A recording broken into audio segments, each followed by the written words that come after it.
Two teams with a loss last weekend. Two teams now without a bowl game. Those two teams now tied for last in the conference, but only one brass spittoon. The Hoosiers and the Spartans are set to face off in Bloomington this Saturday for the rivalry trophy game. Will it be a frustrating one for fans or all the more interesting? Really encouraged by the growth of our offense and their development. Very disappointed in our defense. It's just it's on me. It's my responsibility. Take full responsibility for that. And as head coach and that side of the football must play better and really just didn't get the job done. And we definitely played well enough offensively to win the game. So.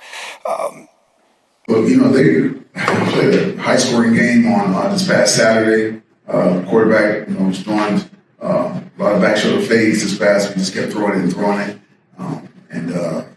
They ran the ball well. He's a big guy that runs. He had a nice touchdown run where he got stoned by a couple guys and stayed on his feet and kept on going and got a touchdown. And so, good quarterback. It's going to be another tough Big Ten football game. So we're looking forward to it, though. We feel like we can go down there and compete and get a win. For the Hoosiers in their first trophy game of the season, all eyes are on quarterback Brendan Sorsby after a stellar offensive performance last Saturday.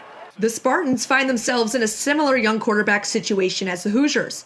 After the injury to starting quarterback Noah Kim earlier this season, redshirt freshman Caton Hauser has taken over as a Spartan starter. But Kim wasn't the only significant injury this season. The Spartans have been plagued with a long list of them, including two of their top receivers, Trey Mosley and Jerron Glover, starting defensive end Chris Bogle, and both starting corners, Dylan Tatum and Charles Brantley.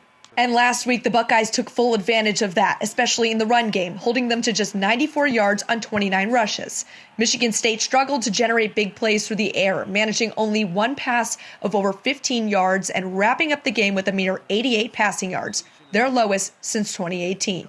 The Spartans secondary allowed a whopping 353 yards with a 76.5 completion rate against the Buckeyes. With a thinned-out lineup for the Spartans, Sorsby and McCooley could just find themselves back in the end zone just like last week.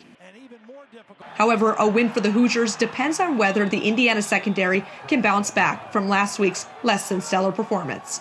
Both at 6-1 in Big Ten play, with bowl games out of reach and coaching challenges in abundance, it's been a tough season for the Hoosiers and the Spartans.